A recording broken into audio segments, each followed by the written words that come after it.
আসসালামু আলাইকুম রহমতুল্লাহ বারাকাতু। বাত অশ্ব, গুটি অশ্ব বা বলি অশ্ব এবং ভিডিও শেষে আমি রক্ত অশ্ব যেটা আছে রক্তপাত হয় আমি ওই বিষয়ে আপনাদেরকে টিপস দিয়ে দেবো ইনশাল্লাহ। এই যে অশ্ব এটা অনেক আকৃতির আছে, বিশেষ করে একটা তেলা কুচার মতো একদম নরম তুলতুলে, কোনো শক্ত না, কাঠ না, কিছু না।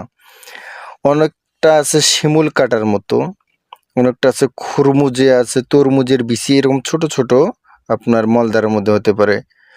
কারো ক্ষেত্রে আপনার বড়য়ের যে বিচি আছে কুল বিচি, কুলের বিচির মতো হতে পারে। কারো ক্ষেত্রে বন কাপাসি যে গাছ ফল আছে এরকমও হতে পারে। কারো কদম ফুলের মতো এবড়ে থেবড়ে হতে পারে ফুলের মতো, এবং কারো ক্ষেত্রে সরিষার দানার মতো মলদারের সব জায়গাতেই দানার মতো দেখা যাচ্ছে, এবং কারো মলদারের ভিতরে পর্যন্ত হতে পারে। তো যাদের এই সমস্যাগুলো আছে দীর্ঘদিন কিন্তু ওষুধ খাইতেছেন ভালো হচ্ছে না, মানে গুটিটা ঝরে পড়তেছেন, তারা যদি এটা ব্যবহার করেন 24 ঘন্টার মধ্যে আপনার বলি রক্তপাত ছাড়া, ব্যথা বেদনা ছাড়াই খুলে পড়বে ইনশাল্লাহ।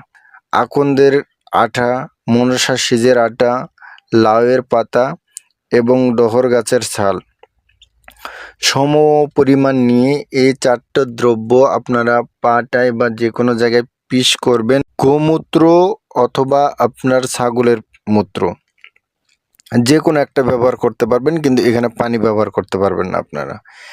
এই জিনিসগুলো যখন আপনার পিষণ করবেন তখন কোনো ধরনের পানি ব্যবহার করা যাবে না, তাহলে কিন্তু আপনি প্রকৃত যে একটা ফল সেটা কিন্তু পাবেন না। আমি আগে বলে দিচ্ছি, যেভাবেই নিয়ম বলতেছি আপনারা সেভাবেই ব্যবহার করবেন।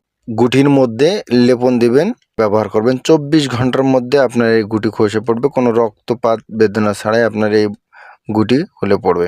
কাশিস তেল বা বৃহত্ত কাশিস তেল বলিটা খুলে যাওয়ার পরে আপনারা এই তেলটা ব্যবহার করবেন।